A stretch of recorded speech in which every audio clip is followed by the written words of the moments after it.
The Mysterious Murdaughs, Episode 6, Stephen Smith, The Crime and the Coverup, Part 2. This is The Mysterious Murdaughs, a multi-episode podcast brought to you by Bed Crime Stories Podcast in association with Carnage Street. If you haven't yet listened to Episodes 1 through 5 and Episode 6, Part 1, you'll want to do that before listening to Episode 6, Part 2. Episode 6, Stephen Smith, The Crime and the Coverup, Part 2.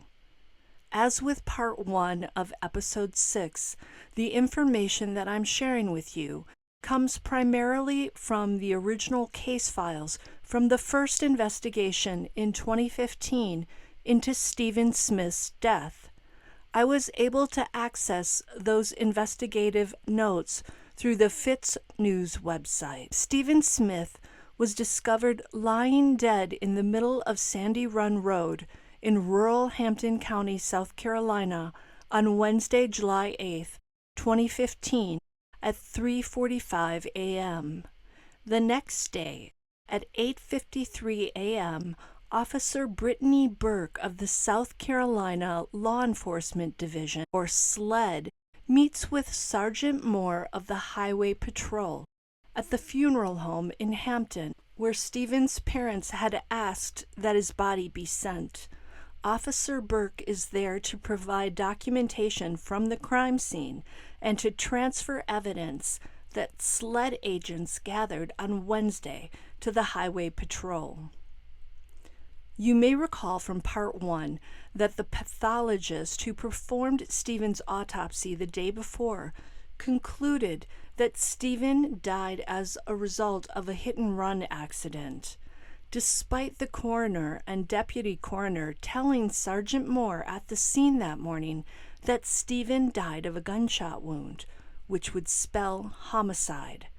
Apparently, the pathologist's conclusion of a hit-and-run accident superseded the two coroners' opinions. So now the case falls back into the hands of the Highway Patrol. 7 minutes later, at 9 a.m., J.L. Booker of the South Carolina Highway Patrol arrives at the funeral home to meet with Sergeant Moore and other Highway Patrol detectives, including Corporal Michael E. Duncan and Corporal David Rowell. SLED agent Brittany Burke sticks around for the meeting as well. They are all there to examine and take photos of Stephen's body and clothes. Moore describes what he observed as follows. There were no visible injuries to the deceased other than his head wound and a small amount of road rash on both arms. End quote. Detective Duncan talks to Stephen's family, and they reject the ruling that Stephen would have been hit by a car. Corporal Duncan writes the following in his notes from that day. According to the family, Stephen would never have been walking in the middle of the roadway. States he was very skittish. End quote. The following day, on Friday, July 10th, 2015, the Highway Patrol detectives send Stephen's clothes and his iPhone to SLED. SLED will do the forensic testing and analysis of these items. They have expertise in this realm, unlike the Highway Patrol detectives. Stephen's family, still reeling from the news, is going through the traditional rituals of death. On Saturday, July 11th, 3 days after Stephen died, they hold a wake at the Peoples Roden Funeral Home in Hampton. The family decides to keep the casket open so that people can see what's been done to Stephen. In their opinion, he did not die as a result of a hit-and-run accident. In their minds, someone killed him. On July 14th, the Hampton County Coroner's Office issues the first of 3 death certificates for Stephen to the Smith family. It lists the time of injury and death as 3 a.m. The cause of death is listed as blunt force trauma with the words probably pedestrian in motor vehicle accident, possibly struck by side mirror, in parentheses. Note, however, that the manner of death is listed as pending, so cause of death says blunt force trauma, the manner of death says pending. On that same day, the South Carolina Highway Patrol detectives interview a man who describes himself as Stephen's boyfriend. Note that Stephen's family disputes that this man is Stephen's boyfriend. The man says that Stephen was harassed in his town and said people screwed with Stephen's car battery. He offers the officers his phone and states that he will take a lie detector test. The man also tells the detectives that he's done a lot of drugs and has brain injuries. The man goes on to state that Stephen was being harassed on the night of his death at Snyder's Crossroads on the way to Walterboro, South Carolina. Note that Snyder's Crossroads is described as a populated place in Colton County, South Carolina. It's where Snyder's Highway meets up with the Low Country Highway. So Snyder's Crossroads is simply where two roads meet. It's not a bar or other establishment, at least from what I could find. The man describes the harassers as follows: rednecks in a big truck with big mud tires. End quote. On July 17th, Corporal Duncan of the Highway Patrol travels to Hampton County and interviews a member of Stephen Smith's family. Now, I believe the family member that Duncan interviewed is Stephen's twin sister, Stephanie. Her name, however, is not shown in Duncan's notes, so we can't be sure.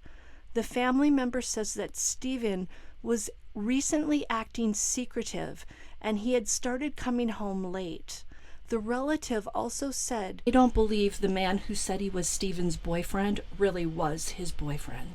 And they tell the officer that Stephen had a class at Orangeburg Tech on the 7th of July. That would be the day prior to his death. The Highway Patrol officers also call Stephen's mother, Sandy Smith. Sandy tells them that Stephen had been cutting school recently, which was unusual for him because he was typically very serious about his education. Sandy mentions that a man at Bilo was giving Stephen trouble, but they had become friends. So note that Bilo is a grocery store in Hampton.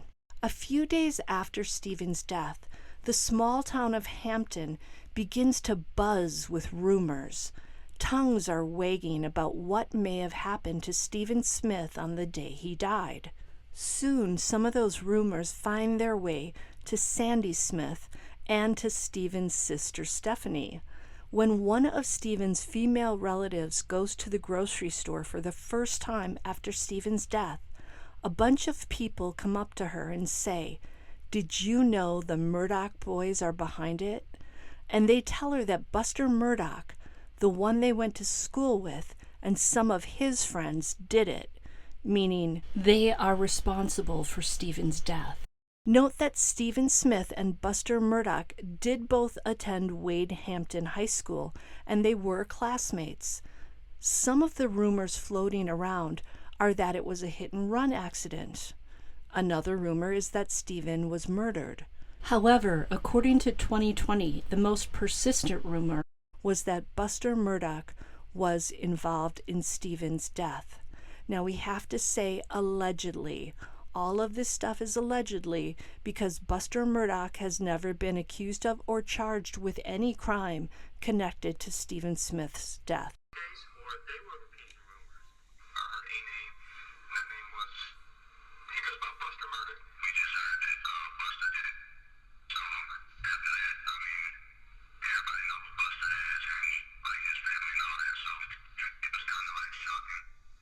Eight days after Stephen's death, Sandy Smith shares the rumors she's heard with the South Carolina State troopers who are investigating the case, including Corporal David Rowell. Although the Smith family is sharing the rumors with the detectives, at their core, they don't really believe the rumors. One family member, who I believe was Stephen's sister Stephanie, said this to the detectives about Buster Murdaugh. "He's never said anything bad about Stephen. He's never been around Stephen." End quote. The State Patrol then begins interviewing people who knew Stephen, and they're given several names of people who may be involved. One of those names is Murdaugh. Note that Corporal Rowell does not make a note of the Murdaugh tip in his written notes. Why was that? Could he have been pressured not to document the Murdaugh name in the notes? Or did he know that it just wasn't a good idea? When Stephen's sister Stephanie is asked by the Highway Patrol detectives if any lawyers have called the family, she tells them that shortly after the coroner's call to her parents on July 8th, the day Stephen was found dead in the road, advising them of his death, her father received another phone call.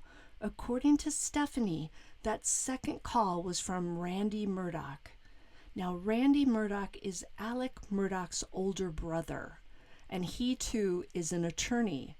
Note also that we cannot ask Stephen's father about that call from Randy Murdaugh because he passed away 3 months after Stephen died. Listen to what Stephanie says about Randy Murdaugh's call to her father. Well, the day that Stephen passed away, Randy Murdaugh was the second person to call my dad after the coroner. And he said he wanted to take the case and it would be free of charge and everything. And my dad's a little iffy on that. In case you couldn't hear that clearly, Stephanie says that Randy Murdaugh called her father to offer his legal services to the family free of charge. Stephanie also states that her father was iffy about accepting the offer. Apparently, the family was wondering why any of the Murdaughs would be contacting them about Stephen's death, especially so soon after Stephen was discovered in the road, just hours afterward. But again, the Murdaughs are closely tied to law enforcement in Hampton, and it is a small town, so news of a young man being found deceased in the road likely spread like wildfire that morning. Note that according to Fitz News, Randy Murdaugh has since been linked to several attempts to manipulate the course of the original investigation into Stephen Smith's death. At some point, one of the Highway Patrol detectives tells one of the informants sharing rumors about Stephen Smith's death that he's the 9th person that he's talked to who's mentioned Buster Murdaugh. However, the state troopers aren't sure if the informants have direct knowledge of Buster's involvement, so they can't be certain if there's any substance to the rumors. When all is said and done, law enforcement will log more than 40 times that the Murdaugh name was brought up in connection with Stephen Smith's death. 40 times. The Highway Patrol detectives attempt to speak to Buster Murdaugh just one time during that original investigation in 2015.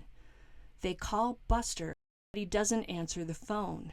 No other attempts to reach Buster Murdaugh are ever made by the Highway Patrol detectives. You'd think that if the name Murdaugh came up 40 times by various informants, the detectives would have made an interview with Buster Murdaugh a top priority. One has to wonder once again if the detectives were being pressured not to investigate Buster Murdaugh. Note that I'm not saying they were pressured, I'm just wondering. I mean, if it were any other person living in Hampton, and that person had his or her name come up 40 times during an investigation into the death of a person who died under strange circumstances and possible foul play, you can be sure that person would have been tracked down. So why wasn't Buster Murdaugh tracked down? On July 22nd, Todd Proctor, an investigator with the Highway Patrol, pays a visit to the pathologist, Dr. Erin Presnell. She's the pathologist who performed Stephen's autopsy. Proctor is there to get some sort of clarification on the Smith case. In his notes, he writes the following: "As soon as Dr. Presnell came into the room, she began in a negative tone, stating that I did not have a meeting scheduled and that she was very busy." End quote. Dr. Presnell says she cannot speak with Detective Proctor without the coroner's consent. Now, when Proctor tells her that he's already spoken to the coroner, Dr. Presnell allegedly doesn't believe him. Proctor wants to know why Dr. Presnell concluded that Stephen died as a result of a hit-and-run accident. Her only answer is this: because he was found in the road. End quote. Per Proctor, Dr. Presnell had no other evidence than that for concluding that it was a vehicular accident. And he writes that as he's leaving, Dr. Presnell stated that the report was preliminary and that it is his job to figure out what it was that struck Stephen, not hers. Okay, now we have to jump to 2 months later, August of 2015. That's when coroner Ernie Washington tells Detective Proctor that he doesn't agree with the final autopsy results in the Stephen Smith case. Washington states that he disagrees with Dr. Presnell, who believes the victim was struck by a motor vehicle. The final autopsy report said that Stephen's cause of death was blunt head trauma, motor vehicle crash, pedestrian versus vehicle.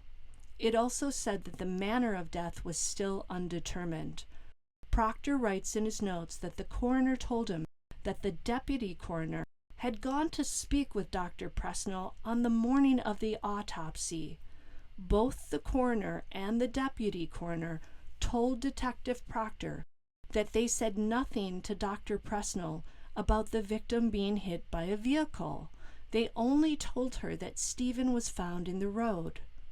Proctor also writes in his notes that the deputy coroner, Kelly Green, was fired sometime between July 22nd and August 18th of 2015. One has to wonder if Kelly Green's sudden firing had anything to do with her going to speak to Dr. Presnell on the morning of the autopsy. People getting fired, detectives not following up on leads, and detectives not making an effort to speak to Buster Murdaugh. What was going on? On August 4th, 2015, Detective Duncan of the Highway Patrol picks up Stephen's iPhone from SLED. In his notes, he writes this: "No chain of custody with the phone," end quote. That note is odd because in another SLED report, it says that Detective Duncan signed a chain of custody form on August 4th and transferred the phone with Jay Connolly of the Highway Patrol, I-95, on August 5th. These oddities are hard to explain. Was something going on behind the scenes? On that same day, August 4th, Detective Duncan speaks to one of Stephen's friends, a female.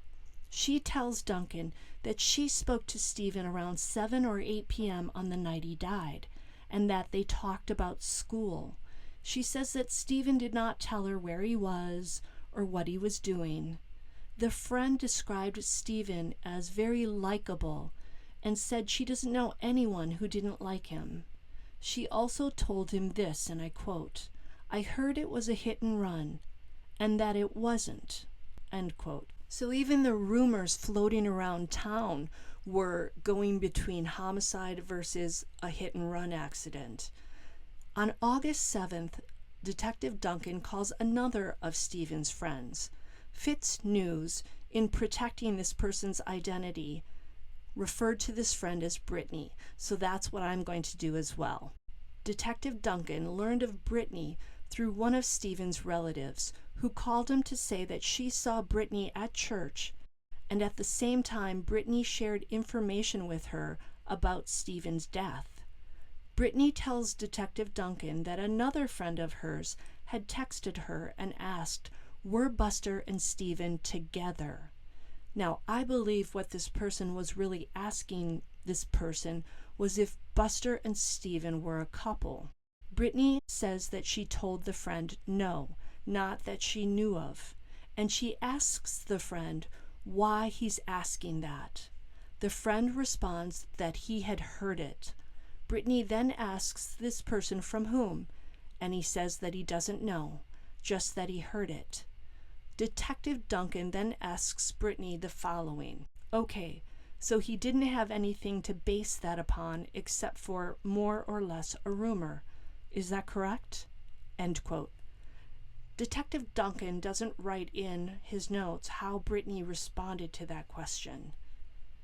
Duncan next asks Brittany whether she'd ever heard of Stephen and Buster being together. Before this, she responds no. Duncan then asks to make sure that this was the first time she'd heard that rumor, and Brittany replies yes. Duncan then asks Brittany whether she knew Stephen was gay, and she replies, I did. Duncan goes on to ask Brittany whether she'd heard any rumors about Stephen's death that she just knew weren't true other than what we've been talking about. Brittany replies no. Duncan then asks if anything curious happened at Stephen's funeral or after it. Brittany replies not that she's aware of. Brittany then says a boy named, and this is a fake name too, protect his identity. So she said a boy named Jack told her about the rumor. That was the end of Detective Duncan's chat with Brittany. Now, on the same day, August 7th, 2015, Detective Duncan calls this Jack person and leaves a message. Later on, Jack's father calls Detective Duncan to ask what's going on. The father tells Duncan that Jack will call him later. On August 11th, 2015, so a couple of days later, Jack calls Detective Duncan. Duncan tells Jack that he knows that he sent a text to Brittany. Jack confirms to Detective Duncan that he knows Stephen. Duncan then asks Jack if Buster Murdaugh had any type of relationship with Stephen. Jack replies, I've heard the rumor, end quote. Duncan asks him if he knows if the rumor is true or not, and Jack replies, not at all. When asked if he knows anything about Stephen's death, Jack replies, no, sir, not at all. Note that when Fitz News does a basic background search on this Jack person, they notice that he was facing 2 different lawsuits from the Murdaughs law firm. One of the attorneys from the firm filed 2 car accident lawsuits against Jack in late 2015. Both lawsuits were dismissed in 2016. On August 17th and 18th, Detective Duncan calls the man who says he's Stephen's boyfriend. Fitz News refers to this person as Mike, so I'm going to call him Mike too. So the call goes straight to voicemail. Detective Duncan leaves a message. Detective Duncan dials Mike's number 3 more times. Each time the call goes straight to voicemail and Duncan leaves a message. On August 26th, Duncan calls Mike again, and again the call goes to voicemail and Duncan leaves a message. On the same day, Detective Duncan speaks to Stephen's mother, Sandy Smith, who gives him the phone number of a person who may know some information. Duncan calls this person Ben and leaves a message. Duncan then calls a woman that Sandy Smith also told him might have information about her son's death. The phone rings 4 times. There's no voicemail. Detective Duncan never calls this lady back, so he never has the opportunity to speak to her, and he never finds out what information she may have. Also on August 26th, Stephen's relative tells Detective Duncan that a man told her there was a green Jeep following Stephen on the day he died or the day before. Note that Detective Duncan did not make a note about contacting this man with the green Jeep. It would appear that Duncan never interviewed that person. The next day, on August 27th, Detective Duncan interviews the Ben person over the phone. Ben is the man that Stephen's mother told Duncan had information on Stephen's death. Ben worked at Hardee's in Hampton at the time Stephen died. Ben also went to school with Stephen, but never hung out with him outside of school. Ben tells Detective Duncan that a white man in his 30s or 40s came looking for him at work one day, and he called the police to tell them about it. And then Ben's co-worker said that the same white man had come to Hardee's once again to look for Ben. When Detective Duncan asked Ben if he'd heard any rumors about Stephen's death, Ben said that he'd heard that Stephen was running in the woods from somebody, end quote. Ben then adds that he thought Stephen was running from an older guy. Ben is quoted as saying this: "Maybe it was some guy he was messing with and nobody knew, and Stephen was going to bring him out." End quote. So I think that last part, bringing him out, would have meant coming out of the closet, bring him out of the closet. But I'm just speculating. I don't know for sure. I was just trying to understand what Ben meant by that. Now, that's a scary story. Stephen running in the woods from someone, from an older guy. One has to wonder where a rumor like that came from, and if there's any truth to it. Next, another detective from the Highway Patrol interviews a man on Hilton Head Island. For those of you who may not know, Hilton Head Island is in the low country of South Carolina, and it's been called one of the most beautiful islands there, thanks to its pristine white sandy beaches, upscale resorts, and champion-grade golf courses. Stephen's mother, Sandy, found a pass for a Hilton Head gated community with this man's name on it, so she contacted the authorities and shared the man's name with them. The detective discovers that the man is older and recently divorced. The man tells the detective that he met Stephen online, but said no money was exchanged. What this sounds like, in my opinion, is a physical hookup between this older man and Stephen. The man tells the detective that he doesn't do this kind of thing very often. He also says that he and Stephen hooked up on June 28th, but it was a one-night stand. The man says he texted Stephen a few times after that and didn't realize that Stephen had passed away until he was contacted by Stephen's mother, Sandy, when she found the community pass. Note that that was the last time the Highway Patrol detective contacted this older man about Stephen's death. Also note that the detective never asked this particular man his whereabouts on July 8th, 2015, the day Stephen died. On September 1st, 2015, Detective Proctor of the Highway Patrol interviews another man by phone. Fitz News calls this man Kevin. Kevin tells Detective Proctor that he heard that certain young men were riding down Highway 601, saw Stephen broken down on the road, passed Stephen, turned around, and stuck something out the window that ended up hitting Stephen. Kevin says he's heard 3 names, but he doesn't want to say those names over the phone. Kevin asks to meet Detective Proctor in person and says he's willing to help with anything. Kevin then says that he's sort of torn because he hates going by the he said, she said situation, but that when he thinks about the situation, it would make sense and it would be worth looking into. Detective Proctor tells Kevin that he understands his reservations about saying the names over the phone. He also tells Kevin that his office is out of Charleston. What Proctor is doing here by saying that is letting Kevin know that he's in a different area, an area not pressured perhaps by influential people in Hampton who have legal power and prestige.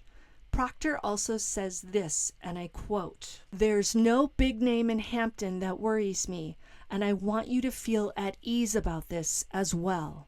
End quote. Detective Proctor tells Kevin that people associated with this name have been around, kind of threatening, putting the heat on people to keep their mouths shut. End quote. Kevin says he knew this person and went to school with him, and says it kind of all makes sense, and that he hates being the kind of person to throw accusations out there. Kevin then says that he understands what Proctor is saying about being from Charleston, but he'd still like to talk to him in person, and they make arrangements to meet in the morning. The next day, September 2nd, 2015, Detective Proctor meets with Kevin. Kevin tells the detective that he first heard Stephen Smith was shot, but then heard it was a hit and run.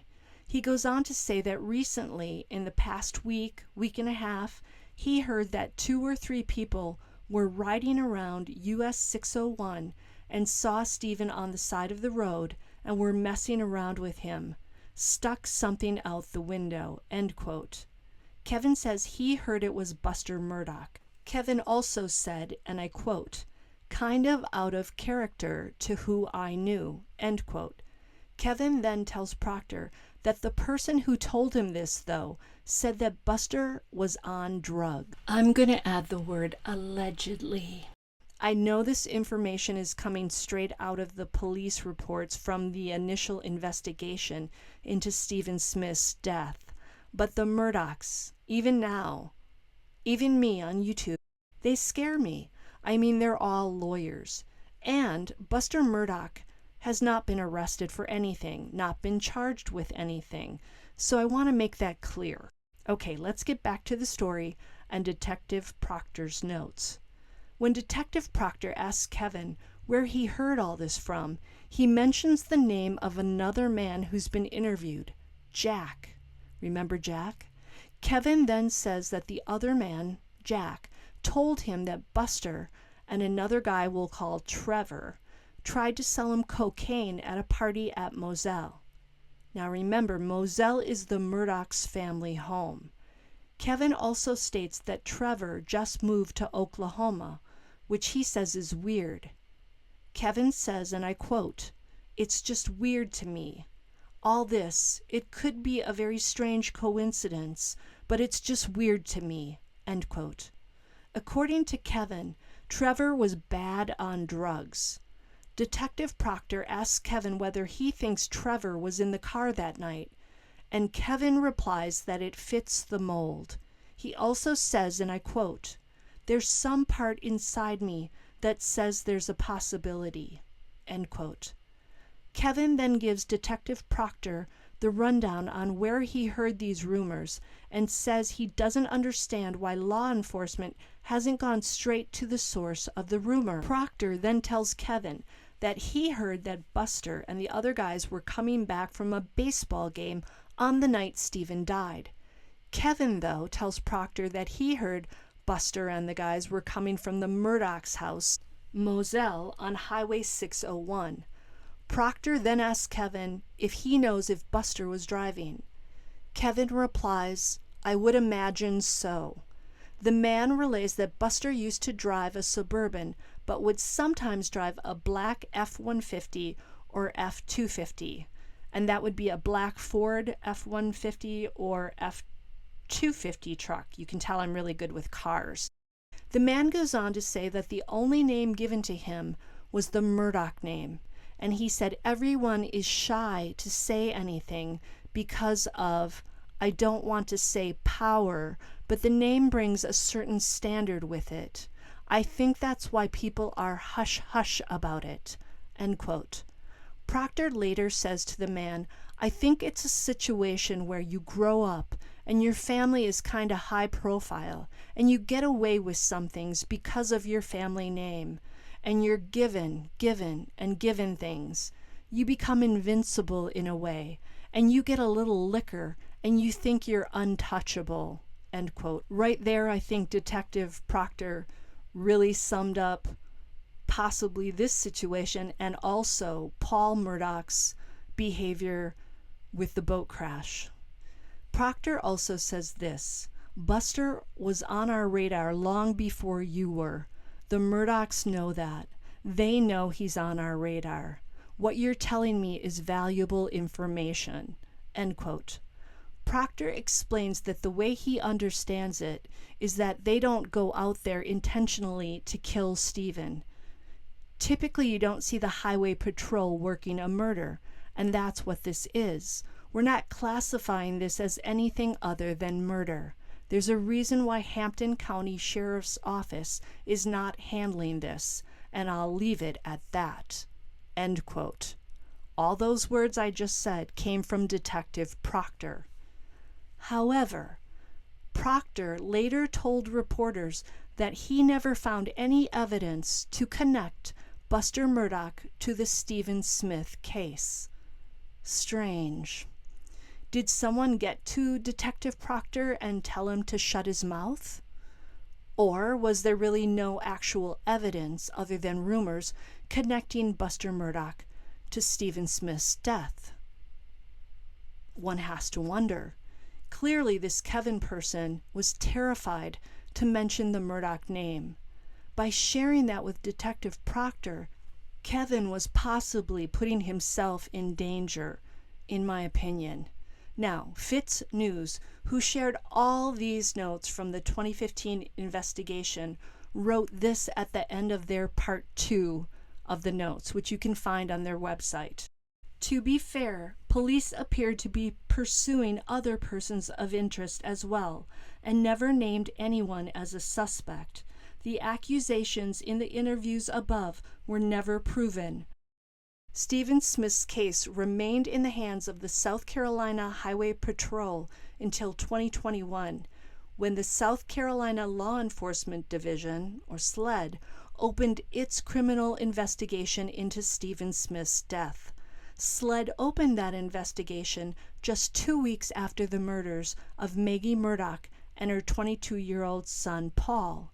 SLED said at the time that it was opening the Smith case based on information gathered during the course of the double homicide investigation of Paul and Maggie Murdaugh.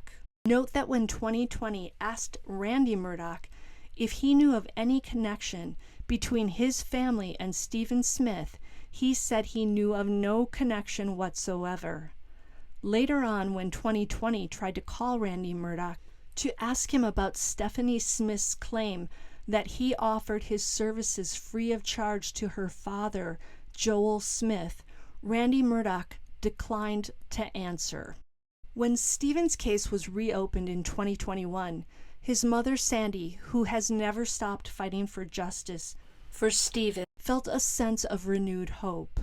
However, in November of that same year, Sandy Smith's attorney, Andy Savage, made a statement to the media without her consent, a statement that led Sandy Smith to part ways with Andy Savage. The statement he made was this: potential Murdaugh connections to Stephen Smith's 2015 death may be unfounded. End quote. Note that in April of 2022, Will Folks, the founding editor of Fitz News, wrote that according to multiple sources familiar with the status of this ongoing investigation, there are 2 major lines of inquiry related to the Stephen Smith case, which are rapidly approaching resolution. First, who killed Stephen Smith and how? And second, who attempted to cover up what happened? Will Folks also reported that on the prosecutorial side, pressure is mounting from multiple corners to issue indictments in connection with the Stephen Smith investigation. I pray that Sandy and Stephanie Smith finally find out the truth about Stephen's death, one way or another. They deserve to know what happened to their loved one. And if anyone did cause Stephen's death, that person or persons need to do the time so that there's some justice in this case. Nobody is above the law, not even the law. If you have any credible information related to the Stephen Smith case, contact SLED at 803-737-2727. 9,000. Until the next time on Bed Crime Stories. Now please do me a favor, hit that like button. Show me a little love.